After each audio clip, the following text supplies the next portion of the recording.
السلام علیکم میرے پاکستانیوں، ایک دفعہ پھر آپ کا میزبان وقار خان آپ کے ساتھ۔ میرے پاکستانیوں، آج ہم بات کریں گے چند اہم موضوعات پہ، جس میں سر فہرست ہے یہ روز بروز بڑھتی ہوئی مہنگائی، جس نے عوام کا جینا محال کر دیا ہے۔ میرے پاکستانیوں، میں اس بحث میں نہیں پڑھنا چاہتا کہ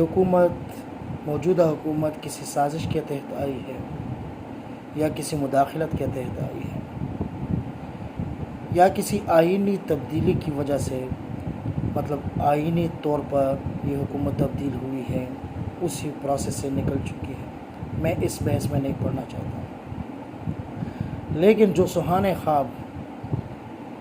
بقول ان کے جو تجربہ کار حکومت ہے انہوں نے لوگوں کو دکھائے تھے، وہ خواب چکنا چور ہو گئے ہیں اور وہ ریزہ ریزہ ہو کر بکھر چکے ہیں۔ میرے پاکستانیوں، عوام سکون چاہتے ہیں، عوام اپنی روزمرہ کی ضروریات کی اشیاء جو ہے وہ اپنے دسترس میں چاہتے ہیں، لیکن وہ ان کی دسترس سے کافی دور ہو چکے ہیں۔ اگر بیچاری عوام جو غربت کی لکیر سے بھی نیچے رہ رہی ہے، وہ تو ویسے پس رہی ہے اور شاید پس رہے ہوں، لیکن جو مڈل کلاس تھا ہمارا، جو سفید پوش لوگ تھے، جو ایسے لوگ تھے جو کسی کے آگے ہاتھ نہیں پھیلا سکتے تھے اور اپنی کمائی کے اندر وہ ایک مستحکم اور مطمئن زندگی گزار رہے تھے، آج کل وہ لوگ بھی اس نہج پہ پہنچ چکے ہیں کہ نہ تو وہ کچھ کہہ سکتے ہیں، نہ وہ جی سکتے ہیں، نہ وہ رو سکتے ہیں، نہ ان کی زندگی کی بسر اس طرح ہو رہی ہے جس طرح پہلے ہو رہی، اور ہوگی بھی کیسے؟ کیونکہ اگر کسی کی 20-25 ہزار تنخواہ تھی، 30 ہزار تنخواہ تھی اور اس کا گزارا اس میں بمشکل ہو رہا تھا، یا اس میں وہ چلو ایک اطمینان بخش زندگی گزار رہا تھا، اب ایسا نہیں ہے۔ اگر ہم ایک طرف اشے خوردنوش دیکھیں، گھی کی صورتحال دیکھیں تو 50% سے زیادہ بڑھ چکی ہے۔ اگر ہم مسالہ جات کو دیکھیں تو ان کو پر لگ چکے ہیں۔ اگر ہم سبزی منڈی کا رخ کرتے ہیں، جو پہلے آسانی سے ہم چلو گوشت نہیں کھا سکتے، چکن نہیں کھا سکتا کوئی، تو وہ سبزی لا کر یا دال وغیرہ لا کر کھاتا تھا، آج کل وہ بھی ان کی پہنچ سے دور ہو چکے ہیں۔ غریب عوام تنگ آ چکی ہے۔ غریب عوام کو یہ نہیں چاہیے کہ حکومت پہ کون بیٹھا ہوا ہے، بلکہ غریب عوام کو تو 2 وقت کی روٹی اور ساتھ میں ایک پرسکون زندگی چاہیے ہوتی ہے۔ تو روز بروز یہ جو بڑھتی ہوئی مہنگائی ہے، اس سے لوگ تنگ آ چکے ہیں، لوگ خودکشیاں کر رہے ہیں، اور ابھی پنجاب کے ایک ضلع کے گاؤں میں، وہاں پر اس قسم کی 3 دن پہلے اس طرح مثال آ چکی ہے کہ ایک بندے نے خودکشی کر لی تھی۔ ایک دوسری جگہ پہ جو ایک ماں تھی، وہ اپنے بچے کو کپڑے نہیں دلا سکتی تھی عید کے لیے، اس بچے نے خودکشی تو نہیں کی، لیکن اس نے اپنی ماں کا قتل کر دیا۔ میرے پاکستانی حالات اس نہج پہ آ چکے ہیں۔ دوسری طرف کاروبار کا بیڑا غرق ہو چکا ہے، کاروبار ٹھپ ہو چکے ہیں، کیونکہ کارخانے چلتے ہیں، انڈسٹریاں چلتی ہیں، صنعتیں چلتی ہیں، ایندھن سے، بجلی سے، گیس سے، تو نہ تو صنعتوں کو، کارخانوں کو گیس مہیا ہے، نہ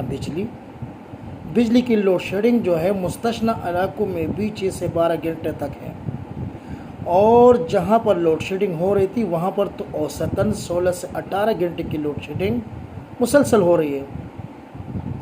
تو گھروں میں تو جینا ویسے بھی دشوار تھا، لیکن جو کاروبار تھے وہ بھی اس لوڈ شیڈنگ کی وجہ سے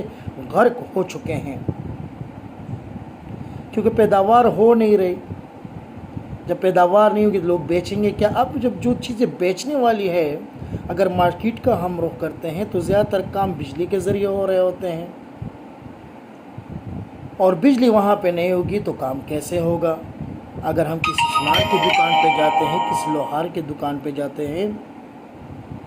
اگر ہم کسی الیکٹریشین کی دکان پہ جاتے ہیں، اگر ہم کسی اور کی دکان پہ جاتے ہیں، کہیں پر بھی ہم جاتے ہیں تو ہر کام تقریباً بجلی سے ہو رہا ہوتا ہے، اور بجلی نہیں ہے تو پھر ان کا کاروبار نہیں ہے، کاروبار نہیں ہے تو پھر رزق کے لالے پڑتے ہیں، اور رزق کے لالے پڑتے ہیں تو جب بچوں کو والدین رزق مہیا نہیں کر سکتے تو وہ پھر آخرکار خودکشیوں پر اترا جاتے ہیں، اپنا بھی خاتمہ کرتے ہیں اور اپنے بچوں کا بھی خاتمہ کرتے ہیں۔ میرے ان حکمرانوں سے اپیل ہے کہ برائے مہربانی ان لوگوں پر رحم کرے، ان غریب عوام پر رحم کرے۔ ان کے ٹیکسز سے یہ نظام چل رہا ہوتا ہے، ان کے ٹیکسز سے آپ کی عیاشیاں ہو رہی ہے، ان کے ٹیکسز سے آپ کی گاڑیاں چل رہی ہے، ان کے ٹیکسز سے آپ کے گھر چل رہے ہیں، ان کے ٹیکسز سے آپ کے دورے ہو رہے ہیں۔ بل آج بل آئے ہیں تو دیکھ کے بل جنرل سیلز ٹیکس اس میں کتنا لگا ہے، اس میں دوسرے جو ٹیکسز ہیں وہ کتنے لگے ہیں، تو ٹیکسز تو ڈائریکٹ یا انڈائریکٹ عوام پے کر رہی ہے، ادا کر رہی ہے، لیکن اس کا صلہ ان کو کیا مل رہا ہے؟ تو میرے پاکستانیوں، میرا جو سب سے ہاٹ ایشو آج تھا وہ یہ مہنگائی تھی اور لوڈ شیڈنگ۔ اور لوڈ شیڈنگ سے جب لوگ تنگ آ جاتے ہیں پھر وہ احتجاج کرتے ہیں، تو جیسے ابھی سندھ میں ہوا کہ وہاں پر لوگ نکل آئے تھے، تنگ تھے، تو ان پر پہلے تو شیلنگ کی گئی، پھر اس میں کراس فائر بھی ہوا تھا شاید، بلکہ اسٹریٹ فائر تھا، سوری کراس فائر نہیں تھی، اسٹریٹ فائر تھی، اس میں ایک عورت کی جان گئی۔ پھر احتجاج بھی کرنے نہیں دے رہے، گلے سے پکڑ بھی رہے ہیں اور کہتے ہیں کہ آپ نے ہلنا بھی نہیں ہے، گلے کو دبا بھی رہے ہیں اور کہہ رہے ہیں کہ آپ نے تو حرکت ہی نہیں کرنی، تو ایسا تو نہیں چلے گا۔ تو میری گزارش ہے موجودہ حکمرانوں سے